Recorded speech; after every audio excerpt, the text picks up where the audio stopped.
రాష్ట్రానికి rain alert జారీ చేసింది హైదరాబాద్ వెదర్ డిపార్ట్మెంట్. హైదరాబాద్ సహా ఉత్తర ఈశాన్య జిల్లాలో భారీ వర్షాలు కురిసే ఛాన్స్ ఉందన్నారు అధికారులు. ఇవాళ సాయంత్రం సిటీలో భారీ వర్షం పడే ఛాన్స్ ఉందని తెలిపారు. ఉరుములు మెరుపులతో కూడిన వానలు పడే అవకాశం ఉందన్నారు.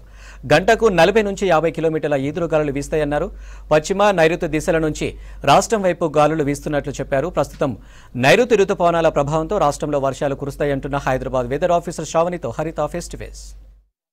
చూసుకున్నట్లయితే ఋతుపవనాల కదలిక కొంచెం చురుకుగానే ఉందని చెప్పొచ్చు.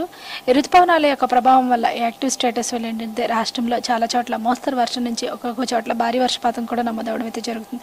గత 2 రోజులుగా చూసుకున్నట్లయితే మన కరీంనగర్లోని నిన్న ఆదిలాబాద్ మరియు కొమరంభీం ఆసిఫాబాద్ పరిసర ప్రాంతాల్లో మనకి 1-2 చోట్ల భారీ వర్షపాతం నమోదవడం అయితే జరిగింది. అలాగే మనకి నిన్న జిహెచ్ఎంసీ పరిధిలో కూడా మనకి చాలా చోట్ల మోస్తరు వర్షపాతం నమోదవడం జరిగింది. దాదాపుగా 4 సెంటీమీటర్ల అధికంగా వర్షపాతం నమోదవడం జరిగింది. అది 2 నుంచి 3, 4 ప్లేస్లోనే మనకి ఈ విధంగా మోస్తరు వర్షపాతం నమోదవడం అయితే జరిగింది. ఇదే విధమైన వాతావరణం మనకు వచ్చే 3 రోజులు కూడా ఉండే అవకాశం అయితే కనిపిస్తుంది. ముఖ్యంగా పగటిపూట కొద్దిగా వేడిమిగా ఉన్నప్పటికీ సాయంత్రం నుంచి ఉరుములు మెరుపులతో కూడిన వర్షపాతం అధికంగా నమోదయ్యే అవకాశం అయితే కనిపిస్తుంది. ఈ రోజు చూసుకున్నట్లయితే ఉత్తర ఈశాన్య తెలంగాణ జిల్లాల్లో మోస్తరు నుంచి అక్కడక్కడ భారీ వర్షపాతంతో పాటుగా రాష్ట్రం మొత్తం మీదుగా మోస్తరు వర్షాలు కురిసే అవకాశం అయితే చాలా చోట్ల కురిసే అవకాశం అయితే కనిపిస్తుంది.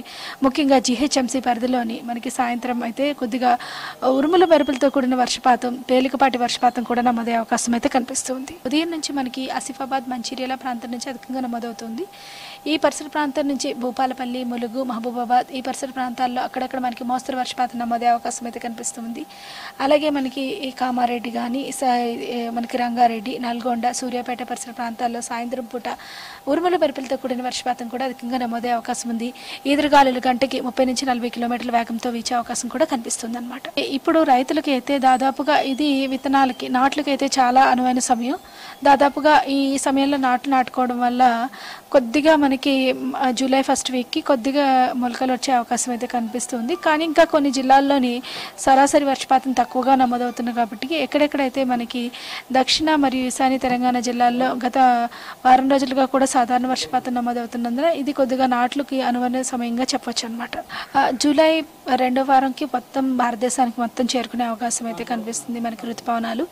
తర్వాత నుంచి మనకి బంగాళాఖాతంలో అల్పపీడనాలు ఏర్పడే అవకాశం ఉంది. అల్పపీడనాల ప్రభావం వల్ల మరియు వాయుగుండాల ప్రభావం వల్ల మనకి మన రాష్ట్రంలోని మరింత వర్షపాతం సమృద్ధిగా కురిసే అవకాశం అయితే కనిపిస్తుంది. ఈ సంవత్సరం సాధారణం కంటే అధికంగా కూడా నమోదే అవకాశం అయితే కనిపిస్తుంది. ఒక ఉత్తర తెలంగాణ జిల్లాలో మాత్రం 1-2 చోట్ల 40 డిగ్రీల వరకు నమోదవుతున్నప్పటికీ ఈ హ్యూమిడిటీ మాత్రం దాదాపుగా 70% కంటే ఎక్కువగా ఉందన్నమాట. అంటే కొద్దిగా ఉక్కపోతగానే అనిపిస్తూ ఉంటుంది. మనకి వర్షపాతం కంటిన్యూస్గా ఉంటే మాత్రం ఆ ఉక్కపోత అనేది తెలియదు. బట్ కొద్దిగా మనకి ఉరుముల మెరుపులతో కూడిన వర్షపాతం నమోదవడం వల్ల కొద్దిగా ఉక్కపోత వాతావరణంలా అనిపిస్తుంది అనమాట.